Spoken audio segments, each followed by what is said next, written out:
Olá, pessoal! Trataremos acerca da teoria das carteiras e o modelo CAPM nessa apresentação. Então, a agenda, o que nós trataremos, se baseará em 4 pilares. Primeiramente, uma pequena introdução, depois falaremos um pouco mais a respeito do risco e retorno dos ativos isolados, uma breve introdução às carteiras e entraremos, enfim, na teoria da carteira e depois no modelo CAPM com suas premissas, inclusive com o cálculo do beta.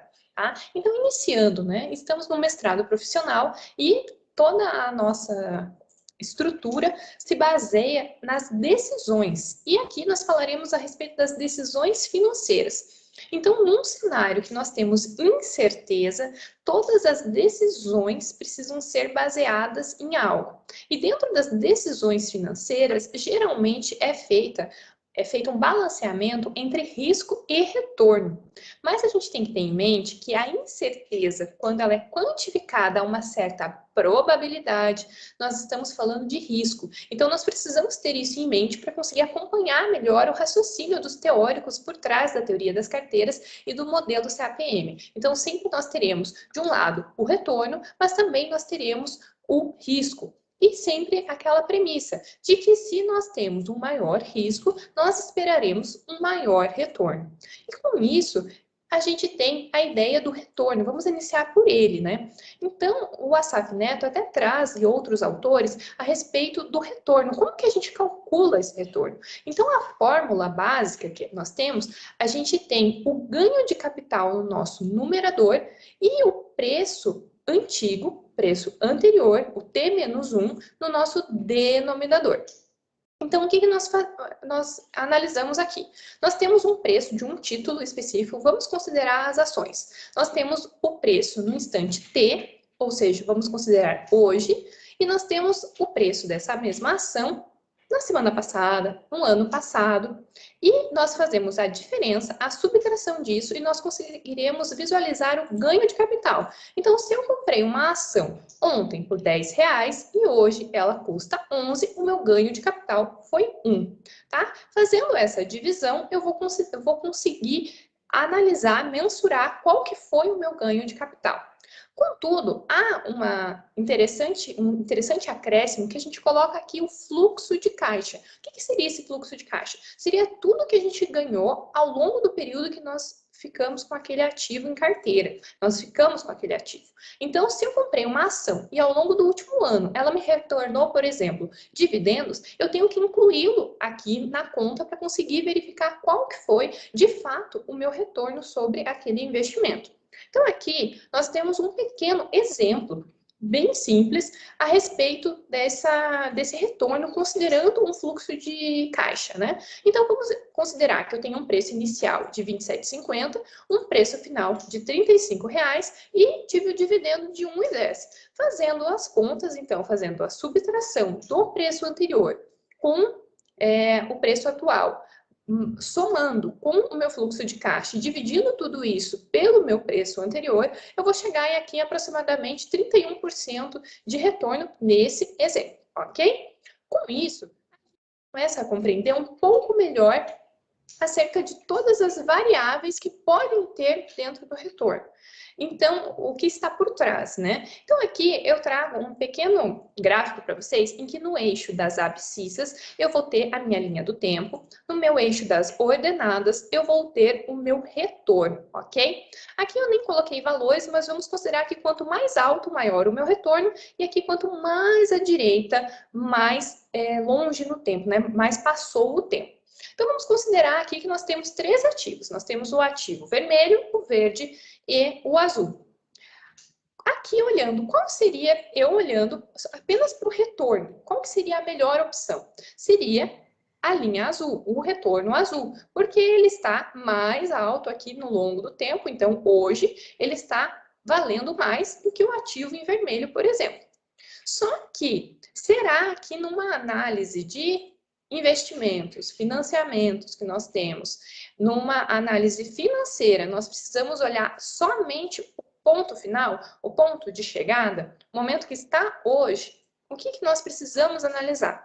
Então, com isso, a gente teria a impressão que, olhando aqui esse gráfico, né, que tem dados desde 1925 até 2011, olhando apenas para o retorno, eu teria que comprar, então, ações apenas de pequenas empresas, porque se eu tivesse investido lá em 1925 apenas $1, hoje eu estaria com 15.534. Ou ações de grandes empresas, estaria aqui com 3.045.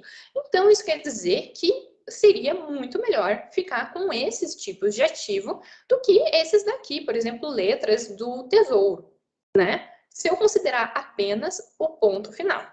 Ok, mas e o risco disso tudo? Eu não preciso considerar também, não seria uma balança que eu precisaria mensurar o que eu estou esperando? E daí é essa a discussão central dentro das finanças, principalmente nesse tema aqui da teoria das carteiras, ok? Então, aqui a gente começa a colocar um pouco mais de probabilidade. Ou seja, aqui a gente começa a incluir aquela pitada do risco de começar a considerar resultados possíveis, porque a gente não consegue prever o futuro, mas nós conseguimos ter algumas possibilidades, alguns estudos, algumas visões acerca do que pode vir a acontecer. Então, em base de cenários macroeconômicos, estudos de especialistas econômicos, né, o cenário político também acaba influenciando. Então, a gente pode fazer uma análise mais pessimista, mais provável e mais otimista. E a gente pode considerar uma determinada probabilidade. Sabemos que uma probabilidade ela tem que ter uma soma igual a 1, 100%. Então, eu posso dividir os meus cenários aqui com as probabilidades e eu posso colocar o meu retorno esperado em cima daquele ativo. Então, aqui no exemplo do Gitman, por exemplo, eu tenho um ativo A e eu tenho um ativo B. E eu coloco os cenários e considero determinados retornos para aqueles tipos de cenários. E eu acabo fazendo um valor ponderado. Então, aqui eu já começo a considerar uma ponderação, começo a colocar aquela pitada do risco, né? Então, eu vou multiplicar a probabilidade daquilo acontecer com o retorno que eu espero e com aquilo eu começo a verificar quais os possíveis retornos efetivos que eu posso ter naquela situação. Entretanto, percebam que tanto o ativo A quanto o ativo B, nessa situação, me proporcionariam 15% aqui desse valor ponderado. E daí, diante disso, se eu tivesse que comprar o ativo A ou o ativo B, qual que eu compraria? O que eu espero desses ativos? Quais são os resultados? Qual seria a minha decisão em relação a esses ativos? Então, aqui, uma outra situação em relação ao retorno esperado que há de ser considerada quando a gente vai tomar uma decisão é acerca da variabilidade em relação à média. O que a gente precisa saber? Toda vez que a probabilidade de um evento ocorrer for menor do que 100%, existe risco. Então, nessa situação aqui dos cenários, perceba que no cenário mais provável, aqui eu teria a probabilidade de acontecer 50% de que ocorresse que eu tivesse um retorno aqui de 15%. Se aqui já é menor do que 100%, isso quer dizer que eu já tenho embutido aqui algum risco, certo? Aqui, nesses gráficos, a gente consegue verificar que geralmente os estudos, né, as análises são feitas pela curva normal. Aqui, a gente tem mais próximos, né, os risquinhos aqui, eles estão mais próximos. Então, isso quer dizer que todo o retorno, ele está muito próximo da média em relação à probabilidade daquele evento acontecer, no ativo A, por exemplo. Agora, no ativo B, eu tenho um retorno que ele está mais espaçado. Então, aqui no meu eixo das abscissas, tudo está um pouco mais espaçado em relação à probabilidade de ocorrência. Ok, mas o que isso significa quando nós vamos tomar uma decisão? Que quando eu for olhar o ativo, porque percebam, né? O retorno aqui esperado que ele teria, o valor ponderado, seria de 15% em ambas as situações. Mas agora, olhando aqui a variabilidade daquele retorno, eu posso considerar que o ativo A, ele acaba sendo menos arriscado do que o ativo B, porque o ativo B, ele tem uma variabilidade maior, tá? Isso, nós começamos, né? Nós entramos de fato no que seria essa variabilidade. Ali, sempre quando nós temos um único ativo, nós podemos calcular por meio do desvio padrão, que é representado por esse símbolo chamado sigma. E aqui nós vamos ter a probabilidade daquilo ocorrer multiplicada pela diferença do retorno daquele ativo com a média daquele retorno, tudo isso elevado ao quadrado, e daí eu tiro a raiz quadrada. Lembrando que aqui dentro, toda essa daqui, que está aqui, tudo que está aqui dentro dessa raiz quadrada, nada mais é do que a minha variância. Quando eu tiro a raiz quadrada, eu fico com o meu desvio padrão. Isso daqui, tanto o desvio padrão quanto a variância, são medidas de dispersão. E o que elas indicam? Elas vão indicar como que os valores de um conjunto se distribuem, se dispersam em relação ao seu ponto central, à sua média. Então, é isso que as medidas de variabilidade mostram para nós.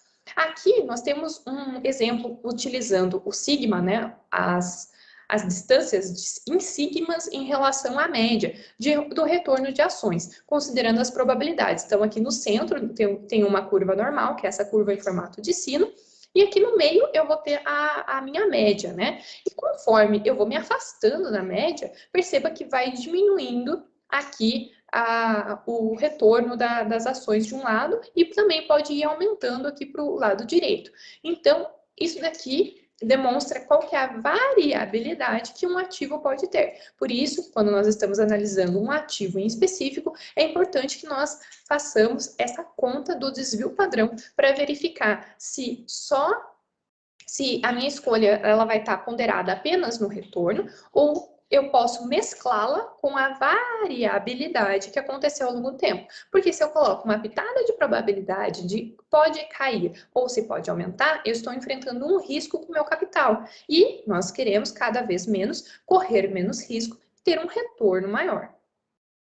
Então, aqui, agora perguntando para vocês, né, novamente, eu tenho aqui o meu ativo, tanto esse em azul quanto o em vermelho. No eixo das abscissas eu vou ter o tempo, no eixo das ordinadas eu vou ter o retorno. Aqui foi colocado pelo autor 8%, por exemplo. Ambos colocaram aqui no ponto, hoje, né, no ponto final, digamos assim, com 8% de retorno. Então, isso quer dizer que ambos vão me dar o mesmo retorno, que é o mesmo caso ali do exemplo do Geekman, mas lá estava falando que era 15%. Mas qual que você escolheria para compor o seu portfólio, por exemplo? Mas antes disso, se você tivesse que optar por apenas um deles, não os dois, qual que você escolheria? Você escolheria aquele que está variando mais ao longo do tempo ou aquele que está variando menos? Então, aqui, só para deixar bem claro, o que nós estamos falando a respeito do risco. Quando eu tenho menor dispersão, eu vou ter um risco menor. Quando eu tenho maior dispersão em relação à média, eu vou ter um risco maior, tá? Então, isso tem que ficar bem claro na nossa mente quando nós formos tomar decisões, ok? E aqui, né, só mais um exemplo, para que a gente consiga verificar quando o desvio padrão, ele às vezes ele pode não nos dar todas as informações que nós precisamos, principalmente quando nós estamos trabalhando com ativos diferentes, né, com retornos diferentes ao longo do tempo. Então, aqui nessa situação, eu tenho o desvio padrão, a primeira parte aqui, né, que vai dar um desvio padrão de 20%. Tá? Em ambas as situações. Sendo que o investimento W, ele vai me dar um retorno de 24% e o investimento Y vai me dar um retorno de 30%. Tá, ok. E agora? Agora eu repito a pergunta, qual que você escolheria? Você escolheria o que traria maior retorno, já que o risco dele vai ser igual, né? Os dois riscos vão ser iguais. Só que o desvio padrão por si só, ele não vai te dar uma resposta bem clara a respeito disso. Então, tem uma outra medida que é feita, que é o coeficiente de variação, em que nós calculamos por meio da divisão do desvio padrão pela média. Com isso, com a média, né, o retorno que nós temos, nós conseguimos averiguar que quanto maior esse índice, ou seja, quanto mais próximo de 1, mais arriscado ele é. Quanto menor, menos arriscado em relação, em termos comparativos, ao retorno esperado. Então, o que acontece? Aqui nós temos desvios padrões iguais, só que o retorno do Y ele é maior do que o do W. Portanto, valeria mais a pena eu investir no Y, porque eu tenho para um dado desvio padrão, para um dado risco, eu vou ter comparativamente um retorno esperado maior, tá bom? Agora, numa situação um pouco diferente.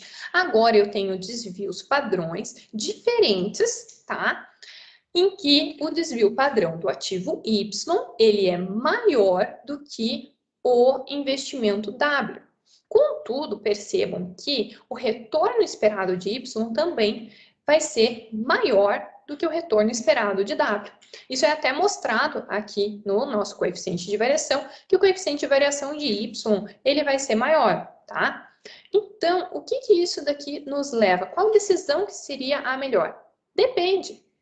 A postura, né, de cada investidor em relação ao risco, ela é totalmente pessoal. Se você quer correr um pouco mais de risco, mas você espera por um retorno maior, você vai investir em Y. Só que se você quer colocar um pouco o pé no freio e você quer um retorno de 24%, você já considera um retorno aceitável, você vai escolher pelo ativo W. Então, nunca vai existir uma resposta única para todas as perguntas que são feitas em relação a essa decisão. Inclusive, todas as perguntas que eu fiz anteriormente a respeito qual que você investiria, é uma resposta que cada um de vocês, cada um que está assistindo a esse vídeo, vai ter uma resposta diferente para dar. E vai ter justificativas diferentes e plausíveis e fundamentadas para tal decisão.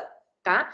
Então, aqui a escolha seria única e exclusivamente por colocar no seu portfólio, escolher por ações. Então, eu vou comprar apenas ações da Magazine Luiza, vou comprar apenas ações da Vale, vou comprar apenas ações da Gerdau, porque eu acredito que elas vão crescer o retorno esperado em relação ao risco, faço os cálculos e vou comprar tudo, vou expor todo o meu capital apenas numa ação, porque lá no meu gráfico eu tenho que o retorno esperado, com todas as probabilidades, vai me dizer apenas isso.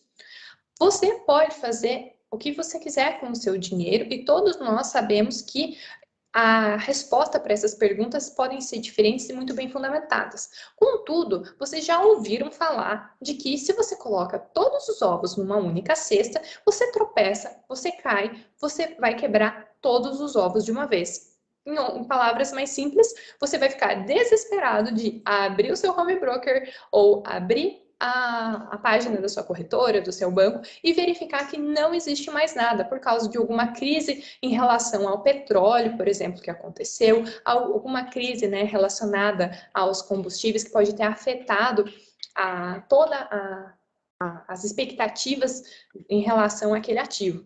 E esse desespero não é saudável, tanto para o seu bolso, para o seu psicológico e tudo mais. Então, nós temos que considerar sempre o risco e não colocar todos os ovos em uma única cesta. Markowitz, esse senhor aqui, ele conceituou a teoria das carteiras, e ele fala muito acerca da diversificação. Então, se eu utilizar diversas cestas com diversos tipos de ativo, com variabilidades diferentes, com riscos diferentes, com retornos esperados diferentes, eu consigo minimizar cada vez mais o meu risco e otimizar o meu retorno em relação ao capital investido.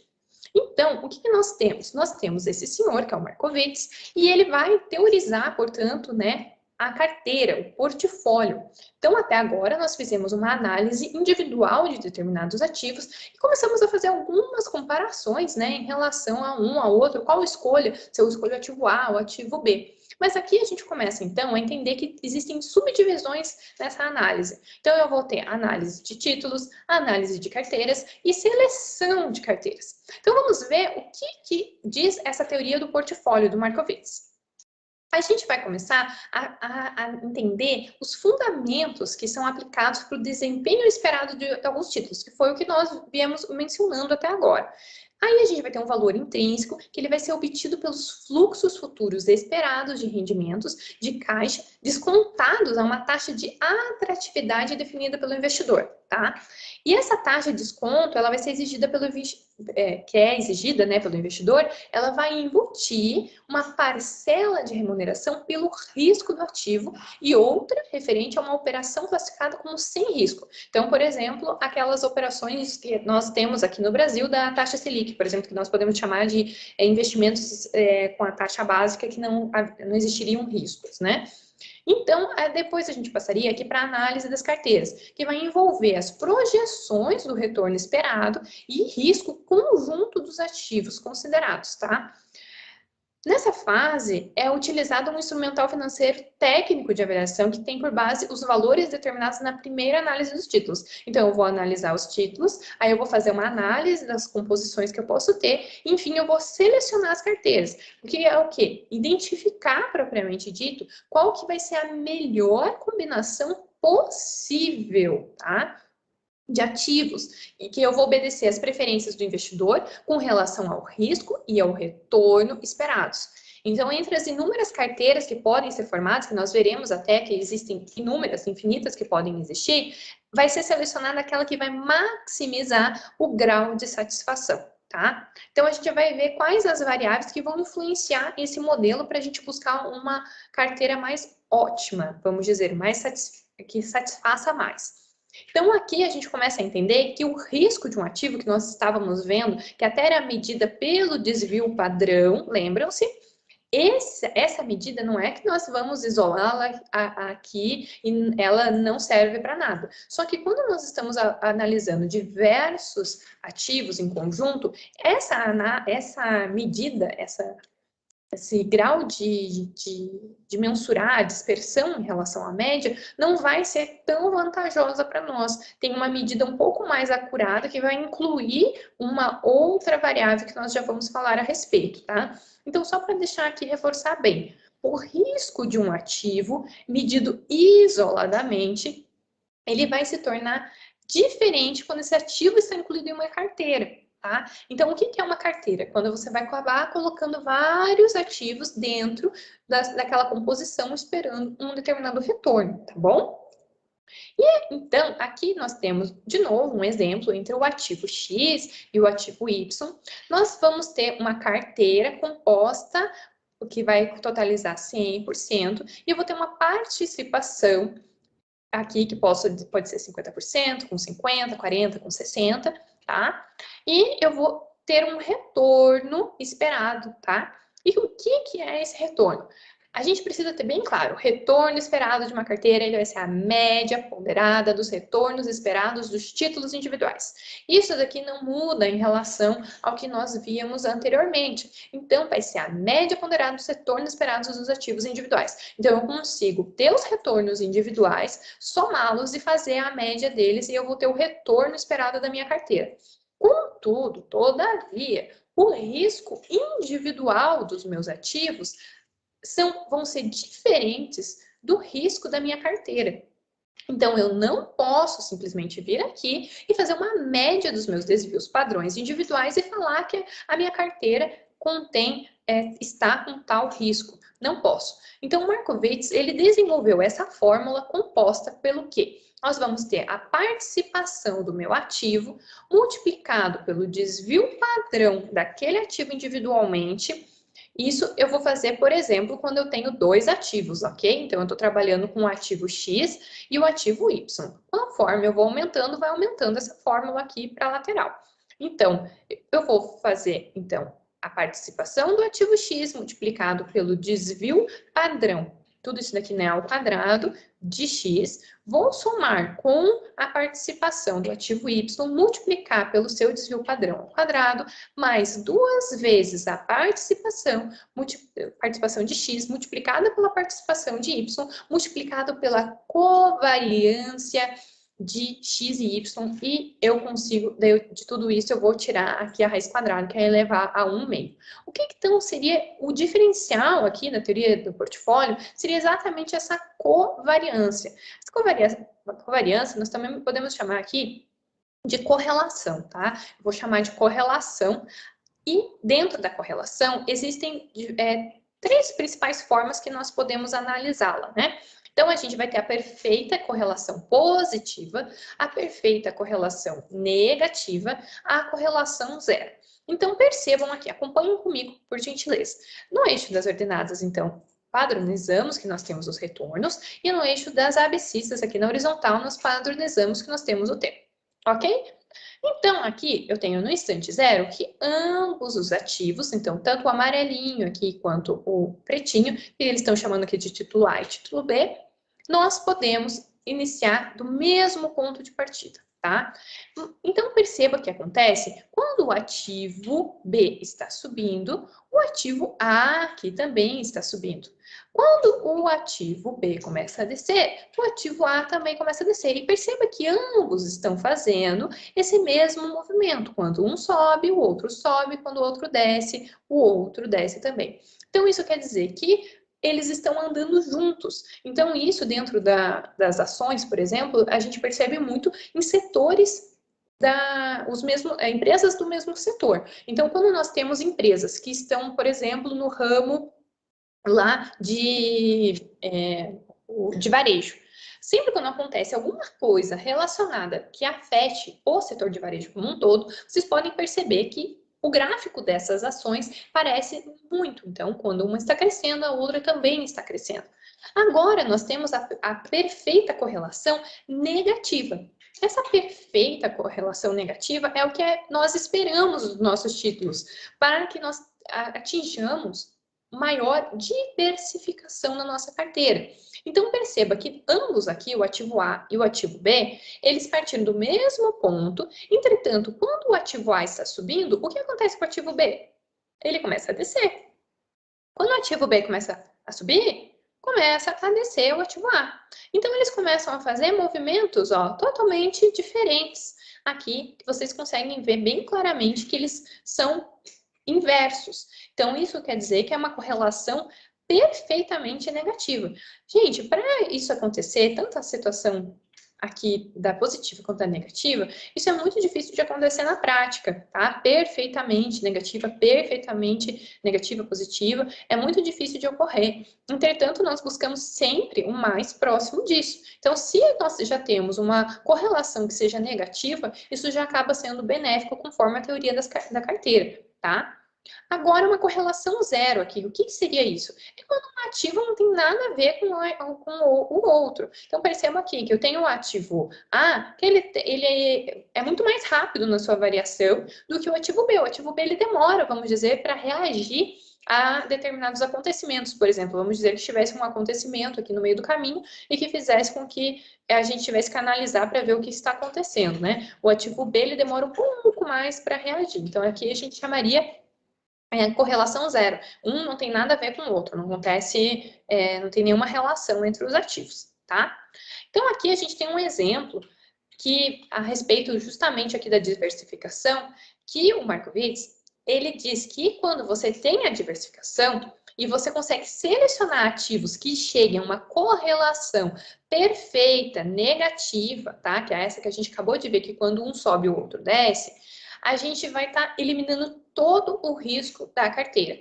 Então, perceba aqui nesse exemplo que quando eu tenho aqui nessa coluna uma correlação perfeita negativa e eu conseguir achar uma composição de carteira aqui do ativo A e do ativo B, 60, 40, considerando um retorno, se eu tiver correlação perfeita negativa, o meu risco da carteira, quando eu tenho composição aqui no caso só de dois ativos, eu vou estar deixando o meu risco zerado, não tenho. Mas, gente, isso daqui é claro que vai ser muito difícil de acontecer na prática, mas nós podemos querer ficar cada vez mais próximo disso, tá?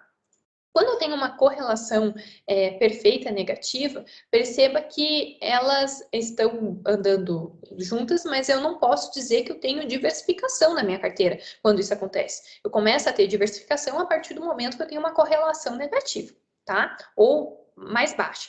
Aqui também um exemplo que foi retirado da internet, que é bem interessante da gente notar agora qual seria, agora com 3 ativos, né? Nós conseguimos ver quando eles estão correlacionados positivamente, negativamente e quando não existe nenhuma correlação. Tá? E aqui agora a gente já começa a mesclar um pouco da questão do retorno e do risco. Então percebam que os três ativos aqui eles estão andando sempre juntos, têm o mesmo comportamento, e aqui no final todos eles vão chegar num retorno de 8%. Só que o risco também vai ser 8%. Tá? A respeito desse cálculo do risco e tudo mais, nós vamos ver mais detalhes depois, tá? Mas aqui só para fins de exemplo, que nós vamos ter um retorno e risco aqui muito próximos. Então, eu não consigo diversificar quando isso acontece, tá? Agora, quando eu tenho ativos sem correlação, eu até posso ter um retorno um pouco maior, com um risco aqui um pouco menor. Agora, quando eles estão correlacionados negativamente, perceba que não existe nenhuma relação entre as curvas, aqui entre os ativos roxo, vermelho e azul. Cada um tem o seu comportamento, então, se um determinado ativo reage a pressões políticas, por exemplo, quando acontece algo político, mas o outro não reage, então um acaba contrabalanceando o outro dentro da nossa carteira. E isso faz com que o meu risco se torne muito menor, tá? E o meu retorno acaba sendo lá o dos 8%. Por isso que a composição de ativos correlacionados negativamente para a teoria do portfólio Markowitz é muito importante para que que a decisão seja mais certeira, né? Mas, enfim, qual seria, então, o objetivo principal da teoria da carteira, considerando tudo isso que foi dito até agora? Então, a gente tem aqui um resuminho. Então, vai ser selecionar a carteira que oferece o maior retorno possível para determinado grau de risco, ou de forma idêntica. Selecionar a carteira que produza o menor risco possível para determinado nível de retorno esperado. Então, percebam que a palavra retorno e risco está aqui permeando a todo momento qual que é o objetivo, que sempre é a questão de você ter o maior retorno possível com o menor risco possível. Então, a ideia fundamental dessa teoria do portfólio, teoria da carteira, é que o risco particular de um único ativo, ele vai ser diferente de seu risco quando ele é mantido numa carteira, tá? E uma grande vantagem das carteiras é que elas vão permitir que se reduza o risco mediante o processo de diversificação dos ativos que as compõem. Então, esse aqui seria aquele momento de colocar um asterisco, né? Da importância e da ideia principal do que seria a tal da teoria da carteira e por que ela pode nos guiar nas decisões financeiras. Aqui um exemplo, utilizando algumas situações de ações do caso brasileiro com correlação positiva. Então, aqui só para mostrar rapidamente para vocês que o retorno médio, por exemplo, da ITSA 3 foi 2,55 e da Vale 5, 2,74, tá? Os retornos, então, médios foram muito próximos. Entretanto, perceba que a Vale 5, ela apresentou um desvio padrão maior do que a ITS 3.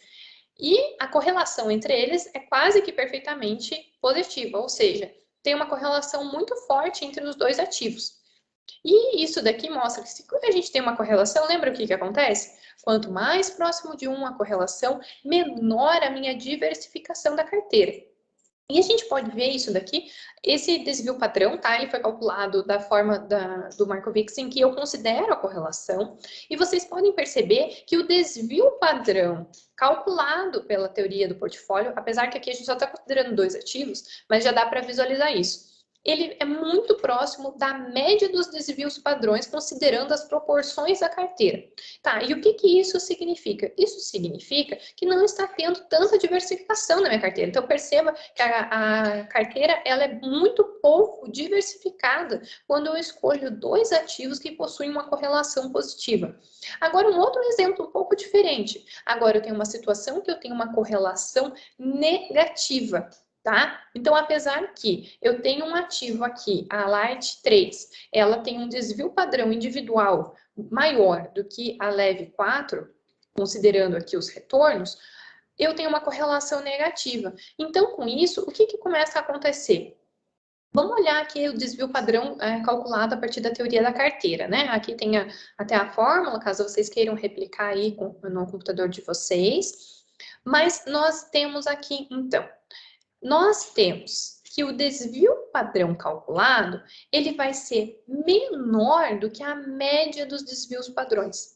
Então, com isso, a gente começa a verificar aqui o que está acontecendo. Eu estou tendo diversificação na minha carteira. E quando eu estou tendo diversificação na minha carteira, eu estou minimizando os riscos dela. Então, ao invés de eu pegar e comprar só Light 3 e correr aqui um determinado risco, ou comprar só a leve 4, eu consigo mesclá-las com algumas proporções na carteira, fazendo com que haja uma maior diversificação, com um retorno esperado razoável. Porque aquilo, né, nós não teremos o maior retorno do mundo, correndo o maior risco do mundo, porque ao mesmo tempo que nós podemos ter um retorno superestimado, nós também podemos perder tudo no dia seguinte. Então tem que tomar bastante cuidado com aquela premissa de que esperar um maior retorno vai ser melhor. Então, às vezes, a gente perde um pouco no retorno, só que nós garantimos um pouco mais ali de segurança nas nossas decisões, tá? Mas né, vocês me perguntam agora, né, ao invés de eu perguntar para vocês, tá, mas qual que seria a melhor combinação de ativos? Não existe uma melhor combinação de ativos, só que nós conseguimos verificar por meio dessa fronteira eficiente, considerando agora, né, no eixo das abscissas, o desvio padrão dos retornos e o retorno esperado aqui no eixo das ordenadas, nós conseguimos verificar que ela vai ficar um pouco cada vez mais próxima daqui deste eixo, quando eu tiver menor risco, né? Então, quando eu tiver uma situação perfeitamente negativa de correlação, essa parte pode vir a chegar aqui, que vai ser um momento pelo qual eu não vou ter riscos e eu vou ter o maior retorno possível para aquele momento, tá?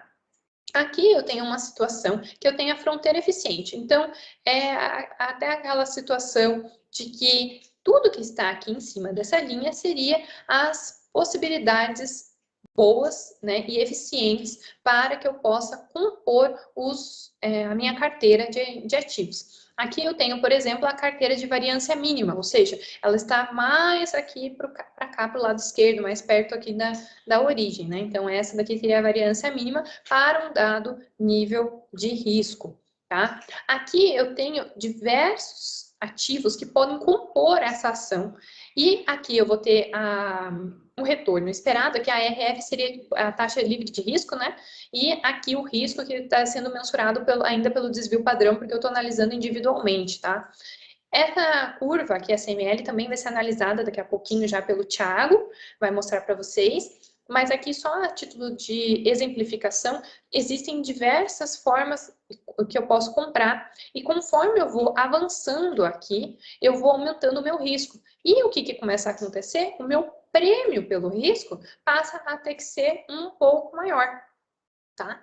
Então, aqui é interessante a gente visualizar os diversos títulos que podem compor a nossa carteira. E eles podem se correlacionar negativamente, amenizando o meu risco, tá? Aqui um outro exemplo que nós temos a respeito, né? Aqui a gente tem aquela fronteira eficiente, né?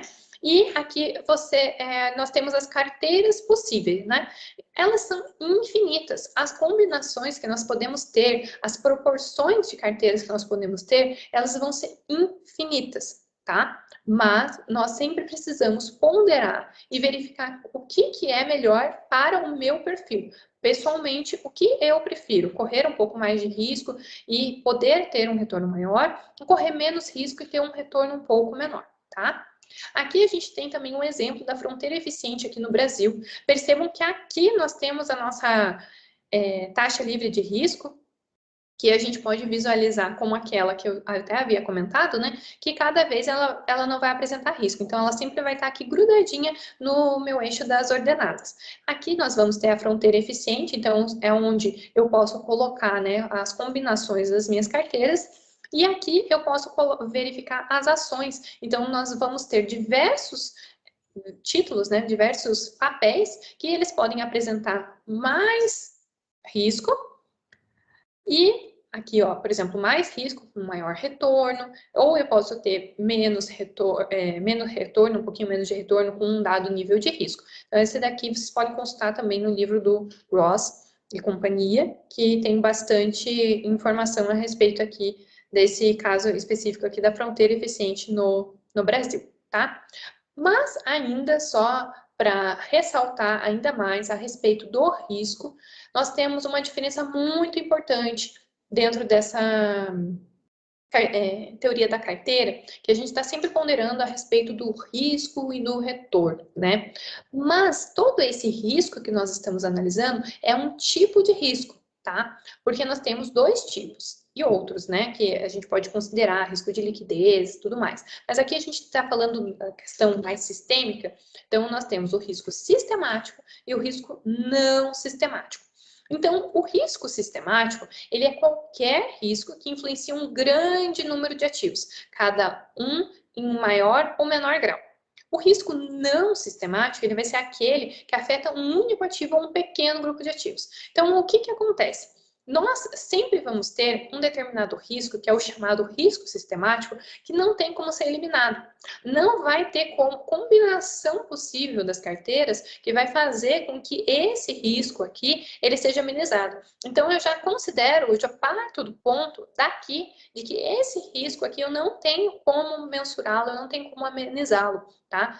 Mas a partir de um ponto, eu começo a ter aqueles riscos não sistemáticos que eu começo a poder evitar a partir do momento que eu componho a minha carteira por diversos ativos que podem se correlacionar de forma negativa, tá bom? Então, aqui tem uma explicação que diz assim, ó, o desvio padrão de uma carteira cai à medida que mais títulos são incluídos na carteira. No entanto, ele não chega a zero. Tá? Que é justamente o que a gente viu lá, se está tudo correlacionado negativamente, então vai chegar um momento que vai ter o risco zero. E daí eu mencionei, isso não é possível, né? Até o autor comenta que isso não é possível. Mas a gente pode amenizá-lo, tá? Então, o risco não sistemático, ele pode até ser anulado por meio de uma diversificação, chegando cada vez mais próximo de zero, e o risco sistemático, ele não pode ser eliminado. O risco sistemático, ele não pode ser eliminado, tá? Inscreva-se e apreenda que é possível solucionar.